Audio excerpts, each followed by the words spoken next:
When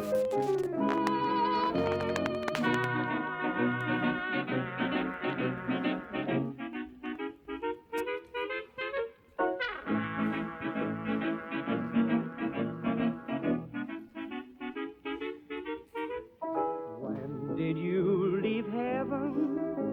How could they let you go? How's everything in heaven? I'd like to know. Why did you trade heaven for all these earthly things? Where did you hide your halo? Where did you leave your wings? Have they missed you? Can you get back in?